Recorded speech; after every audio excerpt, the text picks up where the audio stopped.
తూర్పు జయప్రకాష్ రెడ్డి అట, మాజీ ఎమ్మెల్యే అంట. ఆయన గౌరవనీయులు మల్కాజ్గిరి ఎంపీ ఈటెల రాజేందర్ గారి గురించి అనుచితమైన వ్యాఖ్యలు, అంటే ఒక రాజకీయ నాయకుడు కూడా మాట్లాడలేని మాటలు మాట్లాడిండు. అసలు ఆయన ఏంటి, ఆయన హోదా ఏంటి, ఆయన స్థాయి ఏంది? మాకైతే అందరికి అనిపిస్తుంది ఆయన ఒక కౌన్సిలర్కి ఎక్కువ, ఎమ్మెల్యేకి తక్కువ అనిపిస్తుంది. మీరు మీ అస్తిత్వం కోసము ఓడిపోయినా కానీ తరచూ మీడియా ముందుకొచ్చి ఇష్టం ఉన్నట్టు మాట్లాడితే మాత్రం ఊరుకునేది లేదు.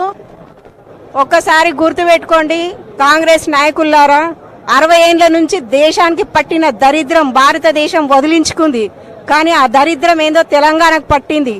అసలు ఇట్లాంటి వాళ్ళు ఉండడం మూలాన తెలంగాణ ఎక్కడికి వెళ్లాల్సింది ఎక్కడికి వెళ్తుంది? ఈటెల రాజేందర్ గారు ప్రజానాయకుడు, ఆయన ప్రజల కోసం కొట్లాడుతుండు, ప్రతిపక్షంలో ఉన్నాడు. ప్రజల కోసం కొట్లాడితే తప్పేంటి? అటువంటి భాష మాట్లాడతారా? మేము మాట్లాడగలం. ఫస్ట్ ఆయన బట్టల్ని మాట్లాడడం ఏంది? మీకు బట్టలు లేవా అంటే ఆయన బట్టలు చింపితే మీరు అవి కుట్టించుకొని వేసుకుంటారా? ముందు ఆ గడ్డం గీసుకోండి.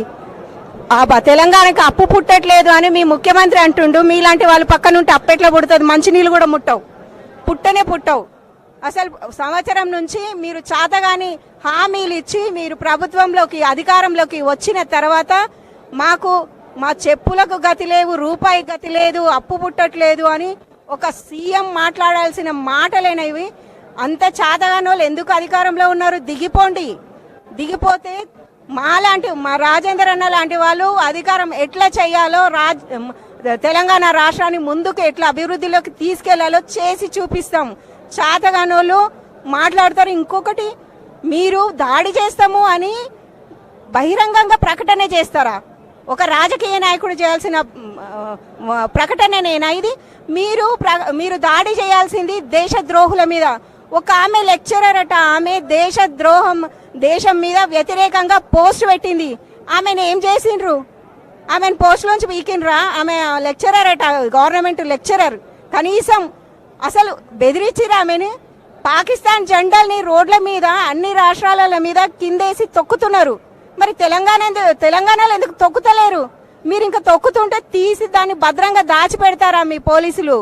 ఇదా మీరు చేసే పాలన? ఒక్కసారి మీ పాలన ఎట్లుందో మీ వెనక ఉన్న పిఎలను అడగండి, అధికారులను అడగండి ఎట్లా చేస్తున్నారో. అసలు తెలంగాణ ఎక్కడికి వెళ్లాల్సింది ఎక్కడికి వెళ్తుంది?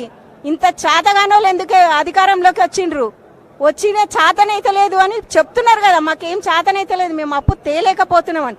మిమ్మల్ని అప్పు మీకు తెలియదా? మీరు అధికారంలోకి రాకముందు తెలంగాణ పరిస్థితి ఏందో మీరు విమర్శించారు కదా బీఆర్ఎస్ ని.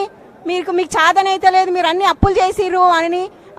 మీరెందుకు అన్ని పరిస్థితి, తెలంగాణ పరిస్థితి తెలిసి కూడా అధికారంలోకి వచ్చి గద్దెనెక్కి చాతనైతే లేదని చెప్తారా? సిగ్గుండాలి కొంచెమన్నా.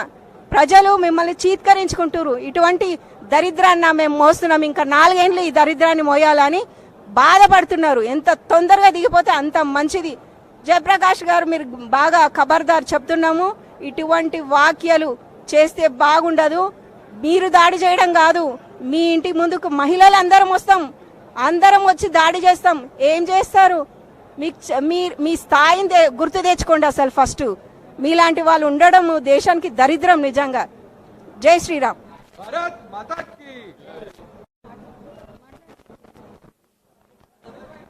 భారత్ మాతాకి జై. నిన్న వ్యాఖ్యానం చేసిన జయప్రకాష్ గారు, మీకు మేము ఇప్పటికీ మర్యాద ఇస్తున్నామంటే అది మా పార్టీ సభ్యత, మా పార్టీ ఒక ప్రిన్సిపల్ స్టిక్గా నడుస్తుంది కాబట్టి మిమ్మల్ని ఇంకా గారు అని పిలుస్తున్నాం. ఒరే తురై అని మీలాగా మాట్లాడే పార్టీ కాదు మాది. మేము ఒక శిక్ష డిసిప్లిన్తో మమ్మల్ని ట్రైన్ చేసి మేము అట్లా ఆర్ఎస్ఎస్ నుంచి అలా వచ్చి మేము అందరం కలిసి ఉండేటట్టు సబ్కా సాత్ సబ్కా వికాస్ అని ఉన్నాం. మేము ఇవాళ దేశంలో అంతమంది పోరాడి మనకు 5 సైనికులు మన బీఎస్ఎఫ్ జవాన్ చనిపోయినాక కూడా మీకు ఇప్పటికి కూడా బుద్ధి రావడం లేదంటే మీరు అలాగ సెపరేట్ తెలంగాణ అని చేసుకొని మీరు పాలిస్తే తప్పకుండా తెలంగాణ ప్రజలైతే తప్పకుండా ఒప్పుకోరు. మాకు ఏమి మీరు ఎలక్షన్ ముందు కమిట్ చేశారు, ఒక్కటైనా మీరు ఆ పని మీద ఉండాలి. కానీ మీ పాలన వచ్చి 1.5 year కాబోతుంది. ఏం చేశారు లిస్ట్ ప్రకారం మీరు విడుదల చేయండి, రిపోర్ట్ వేయండి డెస్క్ మీద. These are the things we have committed, these are the things we have completed అని రాయండి. These are the things pending అని. అప్పుడు మేము ఒప్పుకుంటాం, ఎస్ మీ పాలన సరిగా ఉంది, మా పాలన సరిగా లేదని. అమ్మ పెట్టదు, అడగను ఇవ్వదు అని మీరు చెయ్యరు, మమ్మల్ని చెయ్యనియరు. బెదిరింపులు, దాని తర్వాత భుజబలం చూపించొద్దు, బుద్ధి బలం చూపించండి. భుజబలం, ఎం power, money power, muscle power కాదు, ఇక్కడ మైండ్ పవర్ చూపించి మాతో కలిసి అందరితో కలిసి మనం పోరాడాలి. ఇప్పుడు పోరాడాల్సిన అవసరము మనం పార్టీ ప్రకంగా కాదు, అందరు కలిసి ఒక మానవత్వంగా మనము మన దేశాన్ని కాపాడుకోవడానికి. మన వీర సైనికులు అక్కడ నానా అవస్థలు పడుతూ ఉంటే ఆ పనులన్నీ పక్కకు పెట్టేసి సారీ దునియా ఏక్ తరఫ్తో మేరా పార్టీ ఏక్ తరఫ్ అని చెప్పి మీరు కొట్లాడుతూ ఉంటే సిగ్గుచేటుది. You are not fit to be a Indian. And you say that you are a political leader. What a political leader you are when you have no attachment for your motherland. మళ్ళీ భారత్ మాతాకి జై ఎందుకు చివరి నాలుకతో చెప్తున్నారు? భారత్ మాతాకి జై ఎందుకు? భారత్ మాతాకి జై, మీ మాతాకి జై కొట్టండి ముందు. మీ మాతకి లేని మర్యాద మీరు మా భారత్ మాతకి ఏమిస్తారు? మీరు భుజబలం ఉంటే సరిపోదు, పాలనకు వచ్చేస్తే సరిపోదు, చేసి చూపిస్తేనే. ఎనీథింగ్ ప్రాక్టికల్లీ గ్రౌండ్ రియాలిటీ చూడాలి. ప్రజలు మీరు ఏం చేశారు? ప్రతి ఒక్కరు ప్రజల్ని చూతి అనుకోవద్దు, ప్రజలని బేవకూఫ్ అనుకోవద్దు, ప్రజలని ఫూల్స్ అనుకోవద్దు.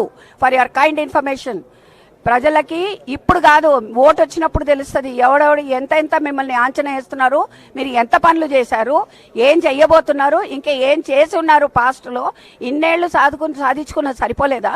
ఇంకా ఇప్పుడు వచ్చి మళ్ళీ ఏదో బీకుతాం చేస్తామని అంటున్నారు. ఏం బీకిండ్రు? 1.5 year అయ్యింది. ఏం చేసిండ్రు మీరు? మీరు ఆత్మస్పర్శన చేసుకొని రీకన్సైల్ చేసుకోండి. మీరు కూర్చొని మనం ఏం చేసినాం, మనం ఏం చెప్పినామని. ఇవాళ రేట్లో మీరందరూ మోదీ గారు ఏం చేసినా ఓకే, మాకు మేము అన్ని పార్టీస్ మేము ఓకే అంటున్నామంటే మీ ప్రాణం ఒక బెల్లం కాబట్టి ప్రాణానికి భయపడి మీరందరూ ఒక అది ఏం మీరు మనసారా కోరతలేదు. మీరు ఓటి చూద్దాం, సైనికులు జాగాల్లో మీరు పోయిరండి ధైర్యంగా. నా కాశ్మీర్, నా ఇది బొంగు అని చెప్పి మాట్లాడిన వాళ్ళు మీరు పోండి. మోదీ పోయొచ్చిండ్రు, అమిత్ షా పోయొచ్చిండ్రు, వీళ్ళందరూ పోయొచ్చిండ్రు. దమ్మున్న మగాడంటే పోయిరండి, అక్కడ పోయి చూపించండి మేమున్నాం మీ వెనకాల, సారా భారత్ ఉంది మీ వెనకాల. ఫౌజీకి ఒక ఆశ్వాసం ఇవ్వండి. అది చేయడం లేదు. కానీ ఇక్కడ కూర్చొని ఈటల గారి మీద కమెంట్లు కొట్టుకుంటా, వీళ్ళ మీద కమెంట్ కొట్టుకుంటా, అది కాదు పొలిటీషియన్ అంటే. పొలిటీషియన్ అంటే a leader who leads the people and you are unfit to be a leader. That's why you have become X now. Do you think you will again rule the party? No way. No people are fools here to vote you again.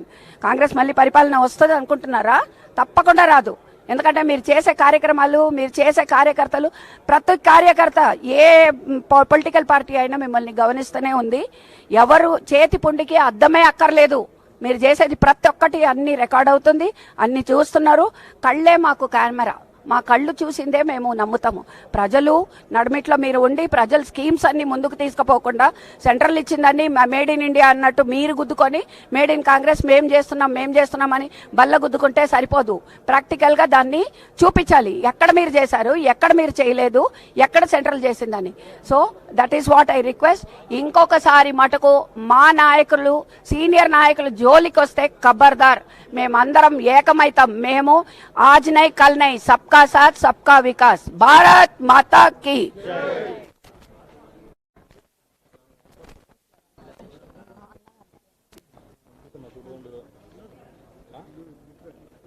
Etela Rajender గారు ఒక మనిషిలాగా, ఒక మామూలు మనిషి కాదండి. ఈటల రాజేందర్ అనే వ్యక్తి ఒక వ్యవస్థ, ఎంపీ వ్యవస్థ. ఆ వ్యవస్థను కలిగినటువంటి వాళ్ళ ఇంటిని ముట్టడిస్తామన్న కాంగ్రెస్ నాయకులు అది ఎంత తప్పు మాట మాట్లాడిరో ఫస్ట్ వాళ్ళ అధిష్టానం అయినటువంటి రేవంత్ రెడ్డి గమనించాలి.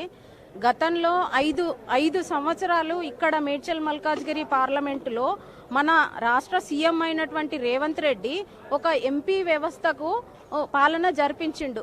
ఎప్పుడన్నా ఇక్కడ ఉన్నటువంటి ఈటల రాజేందర్ లాగా ఎంపీగా ఈ నియోజకవర్గంలో ఎప్పుడన్నా పనిచేసి ఉన్నాడా? ఒక్కసారి మీరు కార్యకర్తలైనటువంటి మీరు ఏ రకంగా